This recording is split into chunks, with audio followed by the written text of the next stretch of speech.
Opa, nesse vídeo eu vou te contar sobre 5 desafios que você vai enfrentar ou talvez já esteja enfrentando no cultivo das suas rosas do deserto. E são desafios que podem até mesmo te impedir de ter uma belíssima coleção ou até mesmo acabar com um sonho aí de uma renda extra com essas plantas incríveis.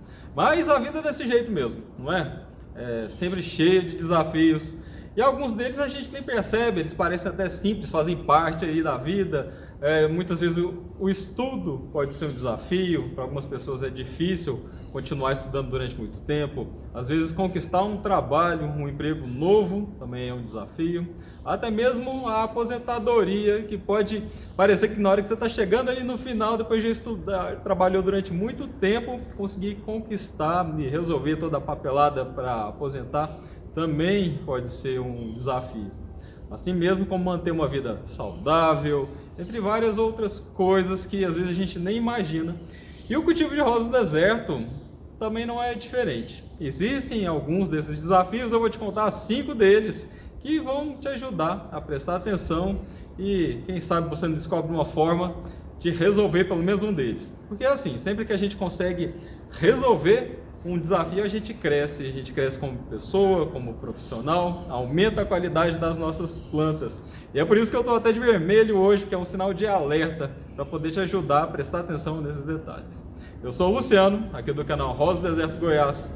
Sou colecionador, especialista no cultivo dessas plantas incríveis. E quais que são esses desafios que eu vou te contar aqui? Bom, cada pessoa, em cada fase, vai enfrentar algumas coisas diferentes. Se você está muito no início, talvez simplesmente a parte de adubação seja um desafio que você ainda não conseguiu descobrir como resolver, ou simplesmente a parte do cultivo básico. Mas hoje o que eu vou te contar, esses 5 desafios, são relacionados às pragas e doenças. Elas realmente podem atrapalhar e te impedir de ter plantas realmente lindas. Imagina que você acaba de conquistar ali uma planta, ganhar ou comprar uma, e pouco tempo depois ela fica completamente sem folha, ou ela estava começando a soltar os botõezinhos ali, ficar toda florida e esses botões caem, e você perde esse momento, e aí fica pensando, né, o que foi que aconteceu, qual que é o problema, como é que eu resolvo isso? E algumas dessas situações podem ser essas pragas ou doenças que estão te atrapalhando. E essas pragas e doenças, elas vão causar 2 problemas principais aí nas suas plantas. Entre eles, a gente tem aí vários estragos nas folhas. Elas vão então perder a capacidade de absorver a luz do sol de alguma forma, a fotossíntese vai reduzir. Então essas folhas acabam sendo danificadas pelas pragas e pelas doenças. E a outra é o roubo da energia da planta. Essas pragas são capazes de absorver, roubar parte dessa energia, que muitas vezes é simplesmente a seiva. Alguns insetos, algumas pragas vão lá e sugam essa seiva, e eles adoram esse material, essa seiva que ajuda muito a eles conseguirem a se multiplicar cada vez mais. E cada uma dessas pragas tem um método diferente de fazer isso e uma forma diferente de se esconder nas suas plantas, que você vai precisar descobrir e observar onde é que elas podem estar. Mas com relação a esse roubo da energia, o que pode estar acontecendo? Eventualmente alguns insetos eles estão tão rapidinhos, como por exemplo alguns percevejos, que você olha para a planta e se ele te vê primeiro, ele corre para trás do galho e você nem percebe que ele está ali escondido. Além disso, tem, por exemplo, os ácaros, que eles podem ficar escondidos embaixo das folhas ali, eles estão também absorvendo parte desse material. E o que é essa seiva? Sabe quando você poda, faz um corte ali na sua rosa do deserto e começa a escorrer uma aguinha, de vez em quando você observa que também uma coloração leitosa, parece aí um leite escorrendo da sua planta? Bom, essa é a seiva. Essa seiva ela é rica em nutrientes, tanto em sais minerais e água, quanto em nutrientes elaborados pelas folhas, que vão então percorrer toda a planta e chegar até as raízes. E essas pragas conseguem absorver essa seiva em qualquer momento, em qualquer parte da planta, sejam nos botões, sejam nas folhas, nos galhos, no caudex, nas raízes. E aí tem um problema, né? Às vezes você não está nem vendo que pode ter ali uma praga escondida nas raízes. E a gente pode até mesmo comparar esse roubo da seiva com alguma situação em que, imagina, se você entra em um local, em um pântano e vem umas sanguessugas e pregam em você, no seu pescoço. Eu já vi alguns filmes que são assustadores desse tipo. A pessoa está andando ali no mato, num pântano, e aí de repente na hora que ela sai da água, ela está coberta de sanguessuga e sugando o sangue da pessoa, ela vai ficando fraca, vai ficando tonta, e a planta vai ficando assim também, ela vai fragilizando, ela vai ficando cada vez mais fraca, porque ela está produzindo energia que não está indo para ela está sendo roubada literalmente. Mas se o roubo da seiva é justamente quando o inseto está sugando esse líquido que está correndo ao longo da planta, o que é essa parte de estrago das folhas? Bom, esse estrago nas folhas pode ocorrer por vários processos. Pode ser até mesmo um acidente. Você passa ali, esbarra, quebra uma folha. Tem muita gente que gosta de arrancar as folhas ali da planta. Tem um problema com relação a isso, né? Não sei se você sabe, a folha é a estrutura que produz energia para a planta crescer. Mas além disso, a gente tem pragas que são mastigadoras, elas vão morder os pedacinhos e comer essas folhas inteiras. Eu mostrei até uma vez um caso raro em que formigas estavam cortando, picando todas as folhas de uma rosa do deserto minha. Felizmente, essa é uma situação bastante rara, acho que quase ninguém já conseguiu presenciar uma situação como essa. Ainda podem ter abelhas pretas que conseguem roer ali e tirar pedacinhos, e vários outros insetos e até mesmo os fungos que vão cobrindo a folha ou vão danificando essa estrutura, impedindo que a folha consiga ter todos os pigmentos, a fotossíntese, para conseguir absorver a luz do sol e produzir a energia que a planta precisa. Ou seja, a folha ela é um órgão da planta essencial para ela realmente conseguir se desenvolver. E se essa questão do cultivo da rosa do deserto é importante para você, se ter plantas incríveis florescendo é importante para você, aproveita para observar se você está inscrito aqui no canal. Se não está, se inscreve, aproveita, curte esse vídeo, porque agora eu vou te contar quais são as 5 principais e mais comuns pragas e doenças que podem atrapalhar aí no seu cultivo.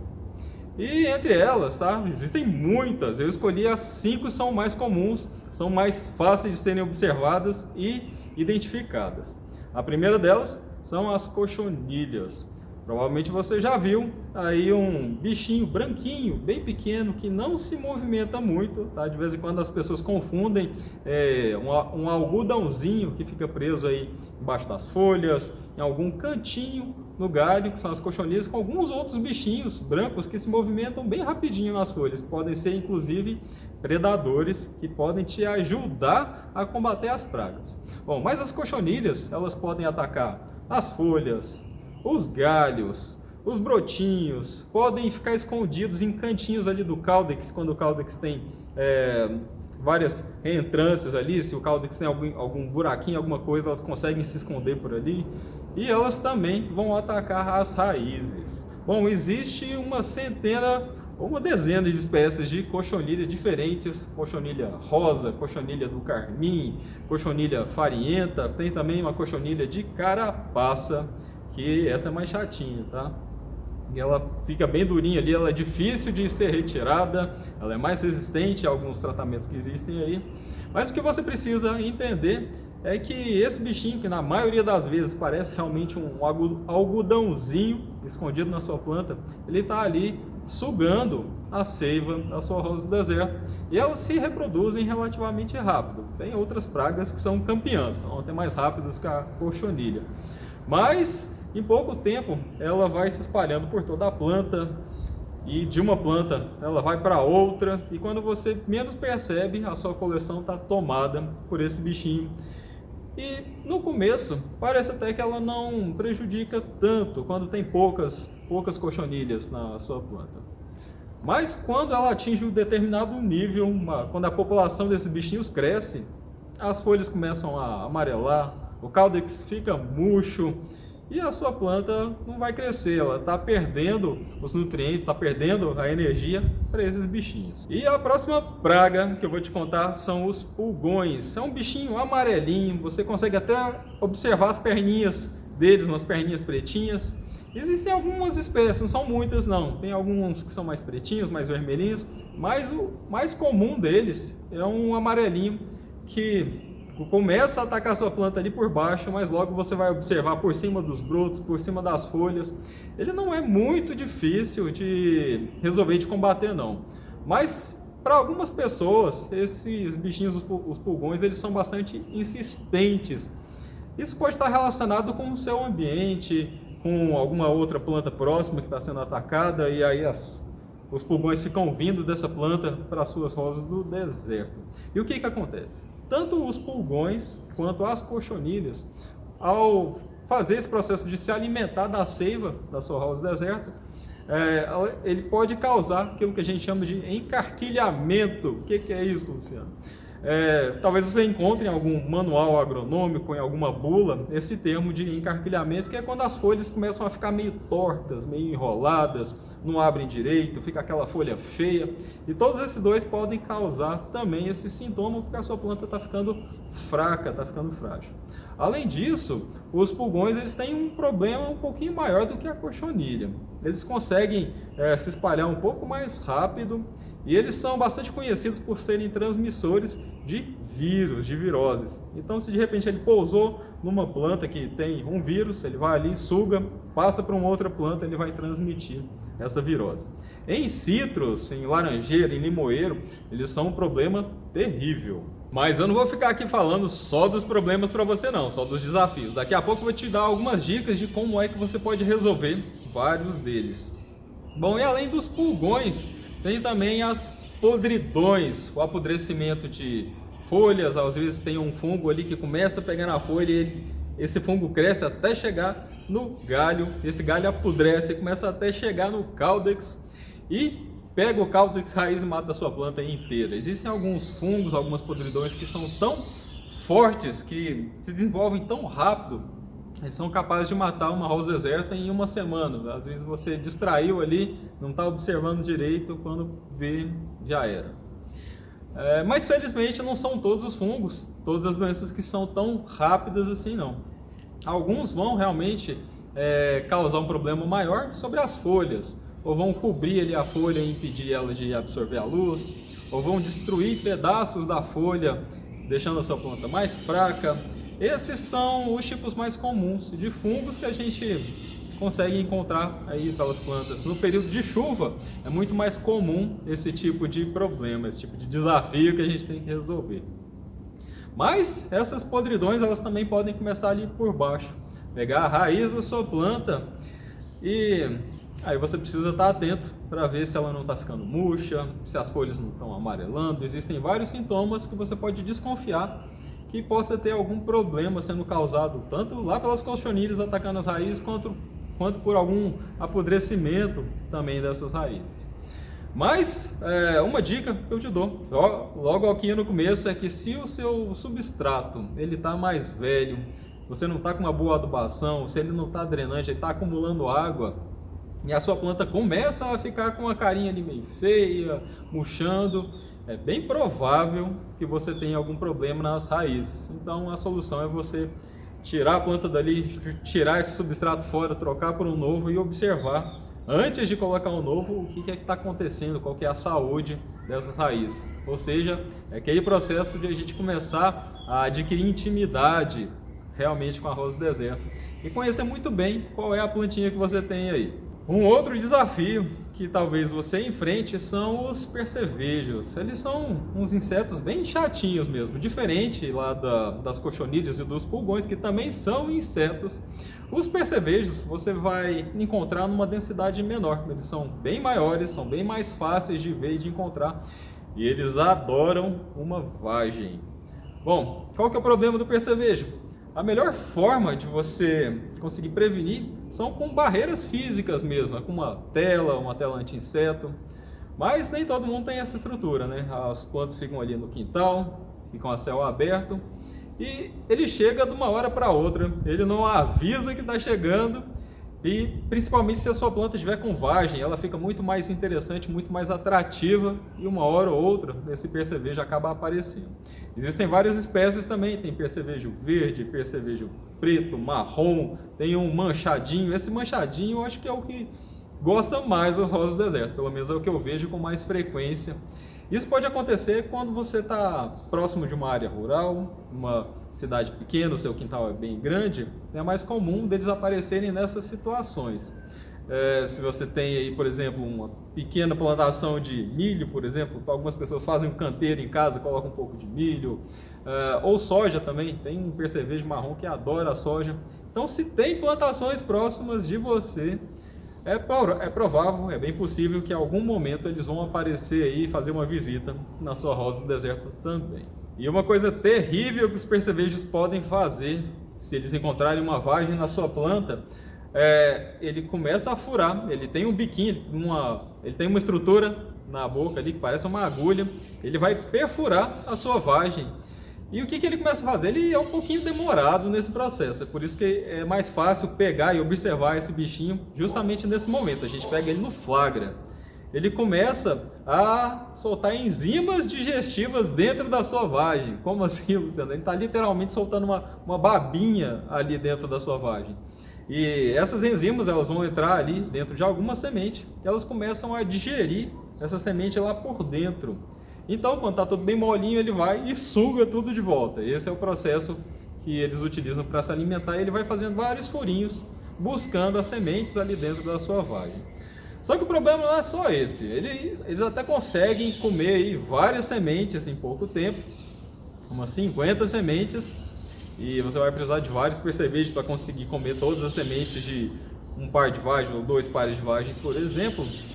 Mas ao fazer um furinho e soltar essa enzima junto ali com aquele furinho, ele também acaba deixando ou uma bactéria ou um fungo, e que logo depois de ele terminar de se alimentar e ir embora, essa vagem pode apodrecer completamente. Lembra lá das podridões que eu comentei? Existe podridão das vagens também.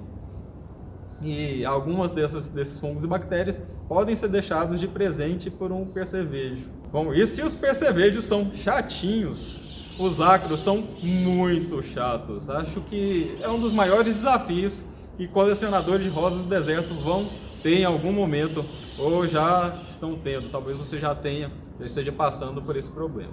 Não sei que você seja muito iniciante, você ainda não descobriu, não aprendeu o que é que esses bichinhos podem fazer com as suas rosas do deserto. E diferente dos insetos, os ácaros fazem parte do grupo das aranhas. Eles são aracnídeos, eles têm 8 patas, eles têm 4 pares de patas, enquanto insetos têm 6. Mas será que isso faz alguma diferença?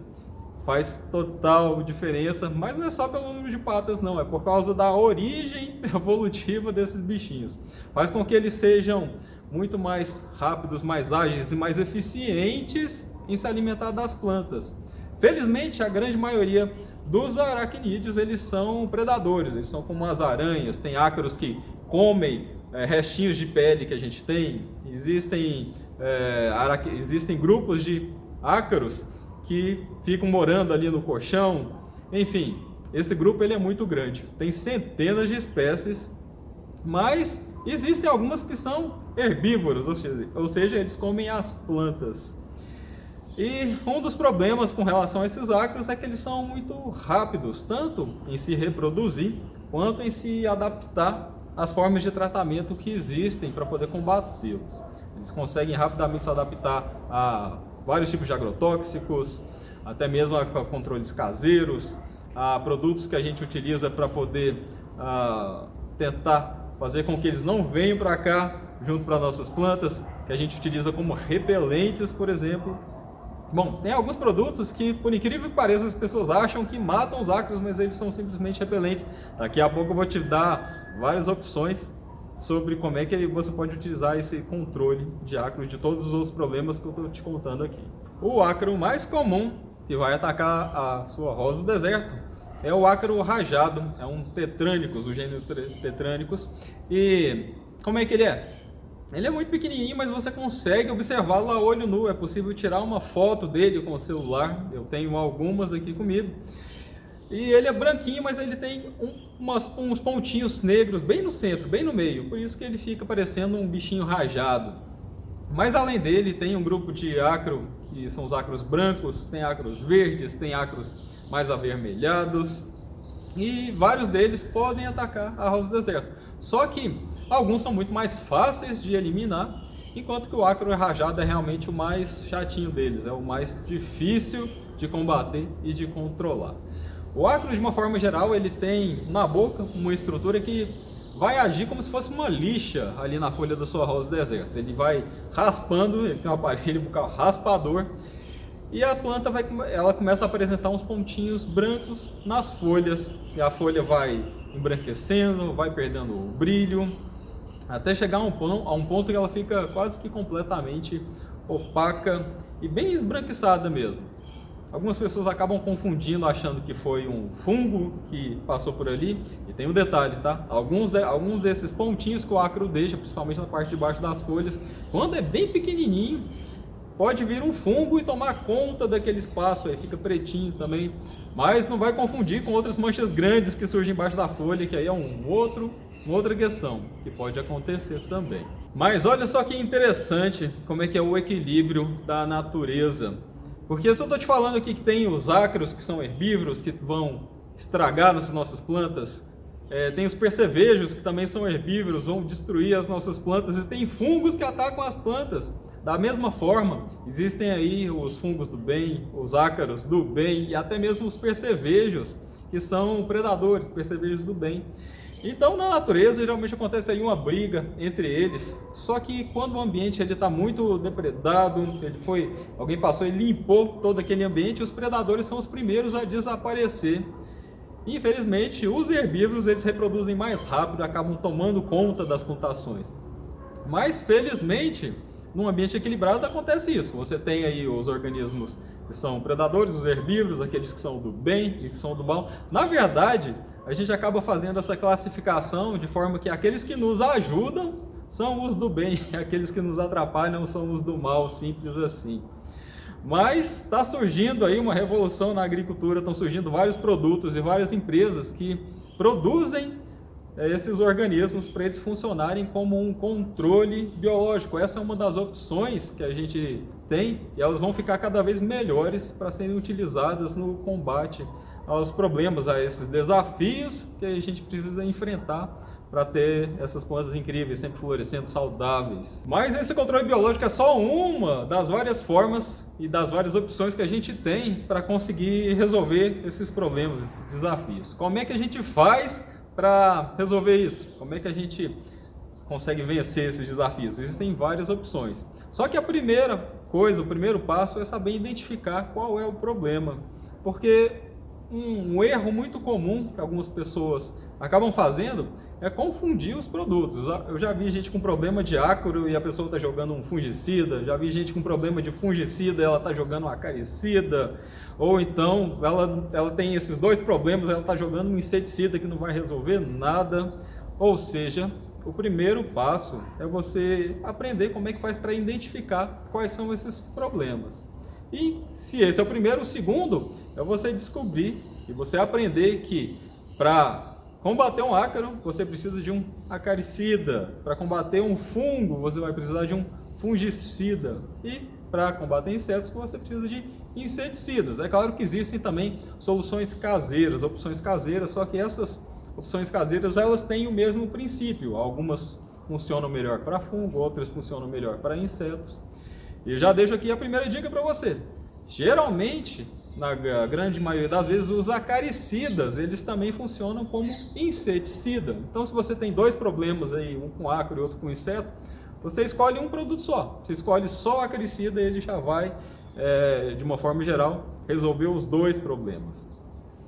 É claro que existem exceções, mas em via de regra é assim que funciona. Então vamos lá, só para deixar bem claro para você, para a gente conseguir resolver esses problemas com essas 5 pragas e doenças, a gente tem aí o controle químico, os agrotóxicos, tem o controle biológico, tem o controle caseiro, tem também formas mecânicas aí, uma quarta forma. Como é que é essa forma mecânica? E você pode combater simplesmente utilizando uma forma diferente de irrigação, uma irrigação mais agressiva, vamos dizer assim. E também para alguns tipos de inseto, como por exemplo a cochonilha de carapaça, você pode usar uma outra forma mecânica, que é esfregando ali com uma escovinha. Se você tem poucas plantas, essa é uma opção. Você pode passar um paninho ali com alguma solução caseira, uma solução de álcool isopropílico, por exemplo, ela resolve em algumas situações alguns tipos de pragas, por exemplo. E existe um quinto mecanismo, um quinto método, que é o melhor de todos, que é o MIP, o manejo integrado, mas eu demoraria muito mais tempo para te explicar esse processo.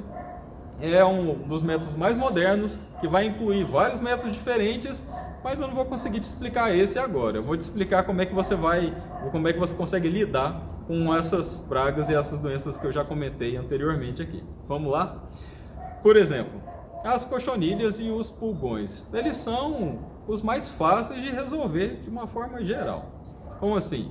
É possível eliminar cochonilha e pulgão até mesmo com água e detergente. Só uma solução simples ali, você borrifando por cima da sua planta, já é possível eliminar esses bichinhos. Os pulgões, principalmente, eles são super facinhos, super bobinhos, a gente consegue matar eles com facilidade.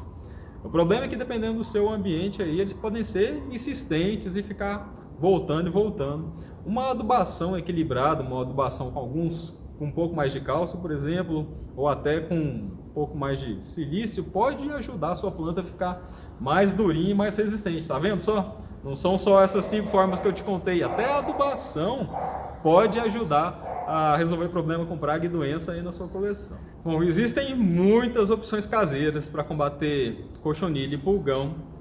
Mas se por um acaso a infestação aí nas suas plantas está muito grande, está muito alta, você já tem muitas plantas, é bem provável que você tenha que realizar um controle químico mesmo, utilizar um agrotóxico. Da mesma forma como a gente acaba tomando aí um antibiótico quando está com uma dor de garganta, quando o problema está muito sério, o médico ele vai recomendar um antibiótico que inclusive não é muito bom para a nossa saúde. Ele vai destruir a flora intestinal, por exemplo. Depois você vai ter que realizar uns outros processos, tomar um iogurte aí para melhorar. E da mesma forma, eu não gosto de agrotóxico, mas eu tenho a consciência de que em alguns momentos são eles que vão resolver o problema. No caso de uma cochonilha de raiz, por exemplo, se você levantou várias plantas aí da sua coleção, umas 10, se você está aí com 500 plantas, tem gente que tem uma quantidade enorme, eu sei porque elas já comentaram várias vezes aqui no meu canal, pessoas que têm 600 plantas, 3.000 plantas, eu acho incrível o quanto as pessoas realmente gostam, mas nesses casos, esses são alguns agrotóxicos que podem realmente resolver. Você levantou 5 vasos, está com cochonilha, é bem provável que quase todas ou que a infestação esteja muito grande. E nesse caso existem alguns produtos, como por exemplo o Evidence ou o Granary, são 2 produtos que têm exatamente o mesmo princípio ativo. Tá? A diferença é que um deles é mais famoso e é muito mais caro. Mas nesses 2 casos você vai precisar de um receituário agronômico para comprar esses produtos. Até existem algumas lojas de jardinagem, algumas floriculturas que vendem um sachê pequenininho com Evidence, por exemplo, que é bastante caro, mas que, se a coleção for grande, não vai ser o suficiente para resolver o problema. Mas fica aí a dica desses 2 produtos, lembrando que você vai realmente precisar ali da autorização para poder comprar esses produtos numa casa agropecuária séria. E no caso das podridões, como é que a gente faz para prevenir, tratar ou resolver problemas que já estejam acontecendo aí nas suas plantas? Eu já dei aqui uma dica com relação ao substrato, mas em alguns casos, se você tem muita mancha nas folhas, ou se você está observando os galhos apodrecendo, talvez você tenha que utilizar realmente um fungicida químico. Em alguns casos menos graves, quando você tem poucas plantas, é possível utilizar algumas soluções caseiras, como por exemplo a água oxigenada. Eu utilizo ela na porcentagem total, em torno de 0,15%, é uma porcentagem bem baixinha, você vai ter que fazer uma continha aí, uma regra de 3 para você conseguir descobrir de acordo com a porcentagem do produto que você tem e essa porcentagem que eu estou te falando. Mas existem várias diluições aí, algo em torno de 4 colheres de sopa do volume 10 por litro. Eu utilizo um pouco mais forte, eu utilizo 5 ou 6 colheres, é mais ou menos isso que eu faço mesmo. E é bastante útil para resolver, por exemplo, apodrecimento de raiz de mudinhas, apodrecimento das pontas. O problema do tratamento com água oxigenada é que ele tem que ser muito frequente. Você tem que aplicar aí, às vezes, todos os dias, a cada 2 dias. Se você demorar muito, mais do que 3 dias, o efeito é muito pequeno, ele não vai resolver para você.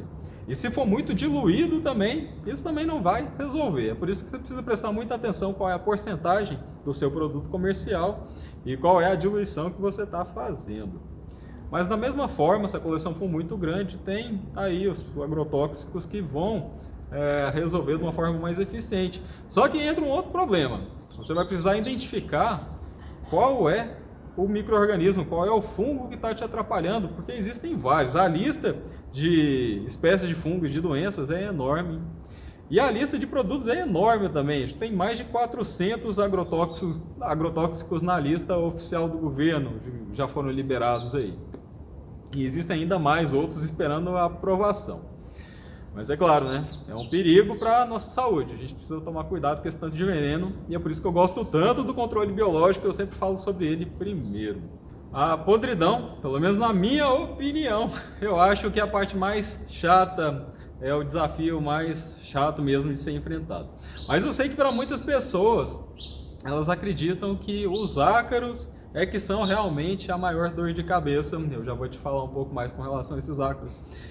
Mas com relação ao apodrecimento de raiz, caudex ou folhas, um dos principais fatores é o ambiente. Você precisa cuidar muito bem do ambiente, da qualidade do seu substrato, para que você consiga prevenir com que esse tipo de desafio, esse tipo de problema não aconteça para você. Ainda com relação aos ácaros, o que é que você pode fazer para resolver, para eliminar esse problema? Da mesma forma como os outros desafios que eu te contei aqui, você pode resolver utilizando uma forma biológica, uma forma química, uma forma com agrotóxico, tem formas caseiras, tem uma forma mecânica e também tem aí algumas outras loucuras que as pessoas fazem, tem algumas soluções caseiras que não são tão caseiras assim, como por exemplo, o álcool isopropílico. O álcool isopropílico ele é difícil de conseguir. Eu já vi ele sendo vendido em lojas de equipamentos eletrônicos, porque ele é usado para limpar equipamento eletrônico, mas também em lojas de laboratório, produtos para laboratório. Ele tem que estar a 70%, então se de repente você compra um produto que está a 90%, você precisa fazer a diluição para não queimar as suas plantas. Ele tem uma eficiência razoável, mas quando eu testei aqui nas minhas rosas do deserto, a solução de álcool isopropílico de 70% queimou um pouco as folhas. Eu gosto mais, no caso da água oxigenada, que também ajuda, só que ela tem uma eficiência que não é tão alta, não. E, novamente, acontece aquele problema de ter que realizar uma frequência muito alta do controle para conseguir combater o problema com o ácaro. Além disso, tem aquelas soluções que são repelentes, como, por exemplo, uma solução com leite cru.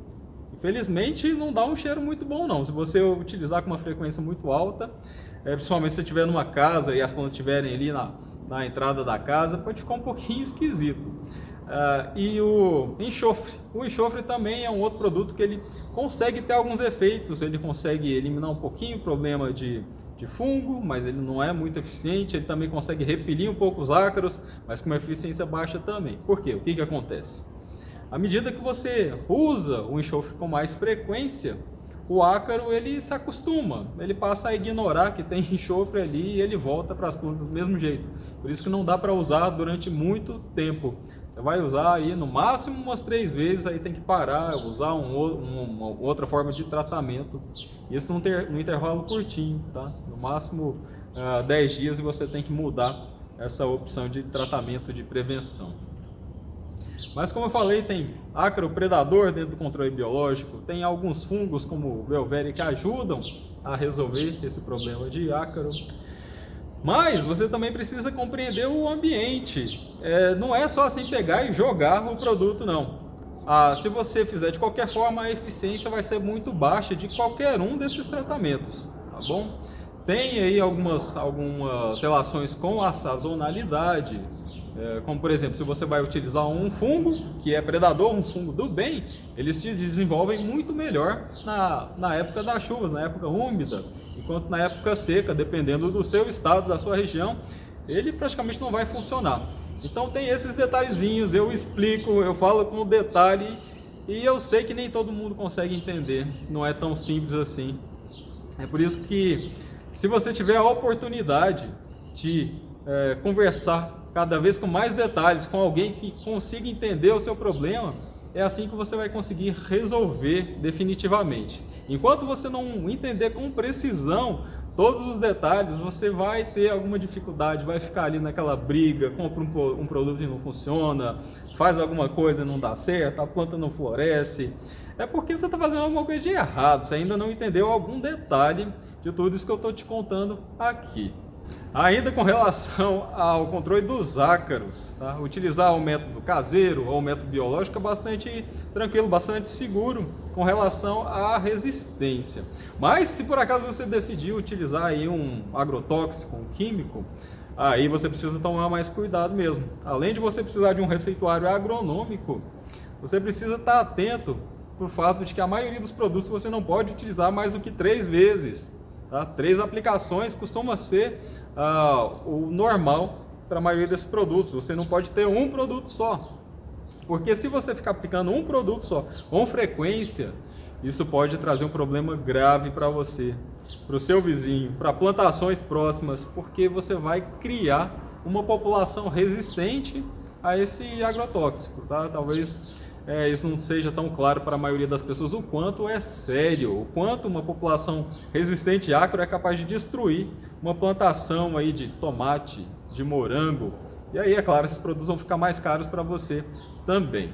Então, se você não tem certeza, se você não tem segurança em utilizar agrotóxico, se você não tem o acompanhamento de um especialista, de um agrônomo, evita utilizar esses produtos, porque a recomendação é essa mesmo, está escrito na bula, é a verdade, é isso que acontece. Eu já vi casos graves em que o ácaro ficou resistente a um determinado produto, a pessoa usou outro produto de uma forma incorreta, ele ficou resistente também, aí ele tinha uma população resistente a 2 produtos e o problema vai virando a bola de neve, vai ficando cada vez pior. Eu não gosto de ficar assustando as pessoas aqui, mas essa questão é séria mesmo, tem muita gente que acaba ignorando e fazendo um monte de besteira e depois ainda pega e desiste do cultivo, né? Então vamos agir com responsabilidade nessa questão. E para poder finalizar aqui os desafios, 5 desafios que eu coloquei, eu vou finalizar com o percevejo, que é tranquilinho, tá? Você tem ali os bichinhos grandes que você consegue eliminar ali com um peteleco. Você viu o bichinho ali na vagem, você dá uma batida nele e joga ele longe. Ou então com uma catação mesmo, joga dentro de um potinho e você vai conseguir eliminar dessa forma. Infelizmente a maioria dos inseticidas, eles vão matar esse bichinho, eles vão ser eficientes. Existe até controle biológico, existe uma vespinha que ela vai lá atrás dos ovos do percevejo e mata ele antes de nascer. Só que essa vespinha só vai funcionar para grandes plantações, para uma plantação de soja, para uma estufa telada. No caso do percevejo, o método mais eficiente é uma barreira física, uma tela anti-inseto. É isso que realmente não vai deixar ele nem chegar perto da sua rosa do deserto. Agora, aproveita e conta para mim aqui embaixo qual que é a praga, qual que é o desafio, qual que é a doença que mais incomoda aí na sua coleção, aí nas suas plantas, que você tem mais medo, que já teve que enfrentar, ou que não está conseguindo combater. Deixa nos comentários aqui, curte o vídeo, observa se você está inscrito no canal e até o próximo vídeo.